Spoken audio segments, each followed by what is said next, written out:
Yeah.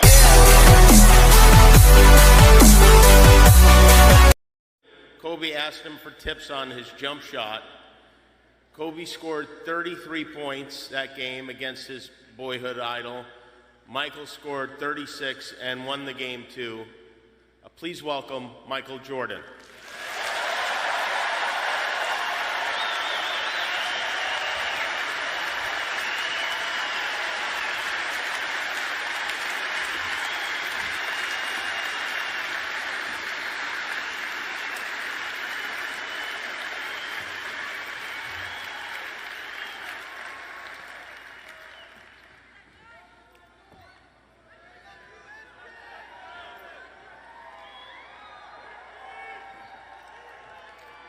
I would say good morning, but it's afternoon. I'm grateful to Vanessa and the Bryan family for the opportunity to speak today. I'm grateful to be here to honor Gigi and celebrate the gift that Kobe gave us all. What he accomplished as a basketball player, as a businessman, and a storyteller, and as a father. In the game of basketball, in life, as a parent, Kobe left nothing in the tank.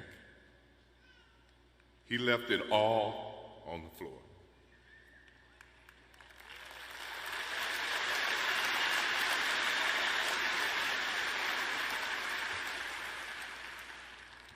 Maybe it surprised people that Kobe and I were very close friends, but we were very close friends. Kobe was my dear friend. He was like a little brother. Everyone always wanted to talk about the comparisons between he and I just wanted to talk about Kobe.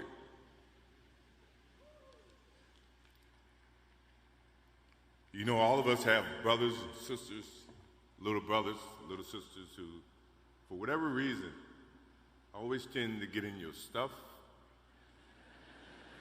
your closet, your shoes, everything. It was a nuisance, if I can say that word.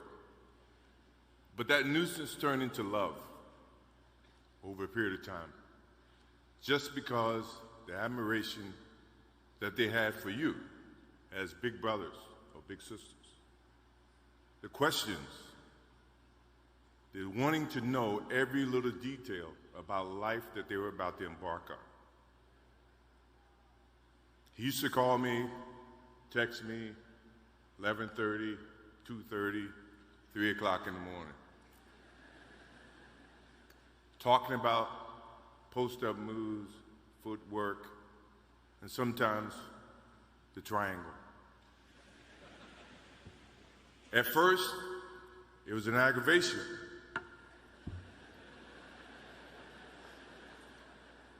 But then it turned into a certain passion. This kid had passion like you would never know.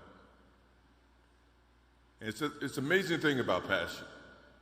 If you love something, if you have a strong passion for something, you would go to the extreme to try to understand or try to get it. Either ice cream, Cokes, hamburgers, whatever you have a love for. If you have to walk, you would go get it. If you have to beg someone, you would go get it. What Kobe Bryant was to me was the inspiration that someone truly cared about the way I played the game or the way that he wanted to play the game. He wanted to be the best basketball player that he could be. And as I got to know him, I wanted to be the best big brother that I could be.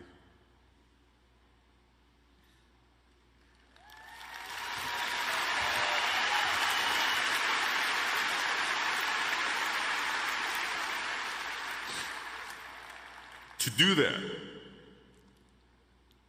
you had to put up with the aggravation, the late night calls, or the dumb questions. I took great pride as I got to know Kobe Bryant that he was just trying to be a better person, a better basketball player. We talked about business. We talked about family. We talked about everything. And he was just trying to be a better person.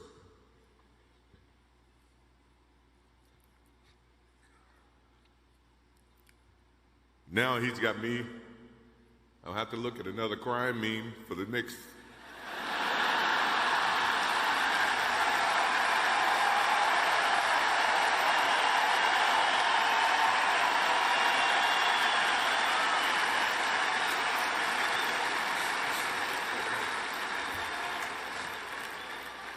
I told my wife I wasn't going to do this because I didn't want to see that for the next 3 or 4 years. That is what Kobe Bryant does to me. I'm pretty sure Vanessa and his friends all can say the same thing. He knows how to get to you in a way that affects you personally, even though if he's being a pain in the ass. But you ever have a sense of love for him in the way that he can bring out the best in you. And he did that for me. I remember maybe a couple of months ago, he sends me a text. And he's saying, I'm trying to teach my daughter some moves. And I don't know what I was thinking or what I was working on. But what were you thinking about when you were as you were growing up, trying to work on your moves? I said, what age? He says, 12. I said, 12, I was trying to play baseball. He sends me a text back saying, laughing my ass off. And this was at 2 o'clock in the morning. But the thing about him was we could talk about anything that related to basketball, but we can talk about anything that related to life. And we, as we grow up in life, rarely have friends that we can have conversations like that. Well, it's even rare when you can grow up against adversaries and have conversations like that. I went and saw Phil Jackson in 1999 or maybe 2000. I don't know when Phil was here in LA. And I walk in and Kobe's sitting there. And the first thing, I'm in a suit. First thing Kobe said, did you bring your shoes?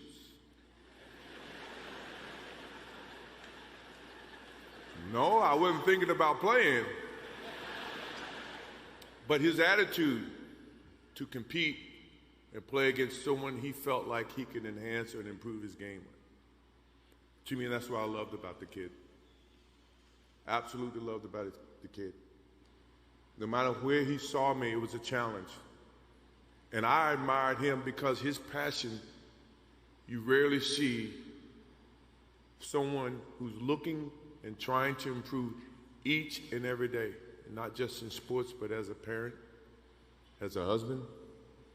I am inspired by what he's done and what he shared with Vanessa and what he's shared with his kids. I have a daughter who is 30 who I became a grandparent. And I have 2 twins. I have twins at 6.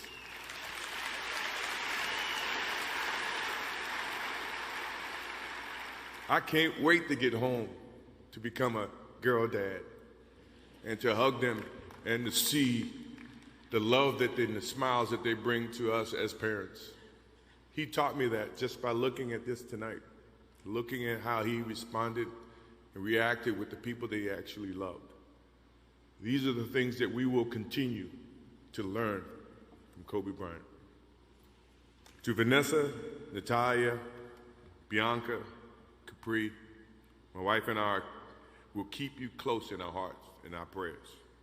We will always be here for you, always. I also want to offer our condolences and support to all the families affected by this enormous tragedy. Kobe gave every last ounce of himself to whatever he was doing.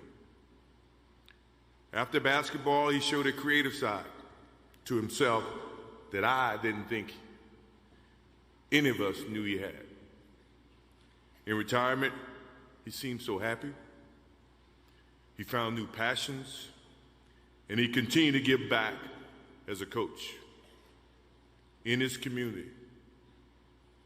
More importantly, he was an amazing dad, amazing husband, who dedicated himself to his family and who loved his daughters with all his heart.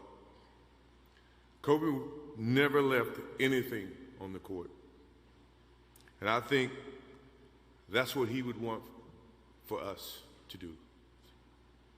No one knows how much time we have. That's why we must live in the moment. We must enjoy the moment. We must reach and see and spend as much time as we can with our families and friends and the people that we absolutely love. To live in the moment means to enjoy each and every one that we come in contact with. When Kobe Bryant died, a piece of me died.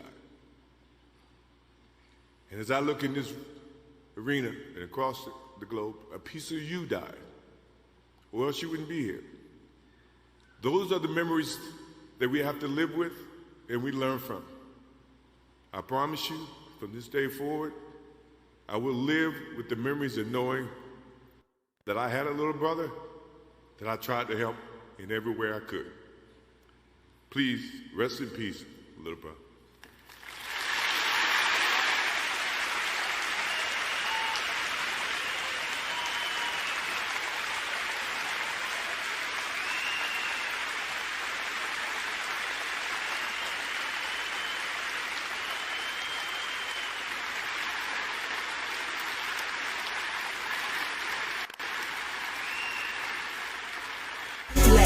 Be the fam, that's what they call me. I promise that you'll never be lonely.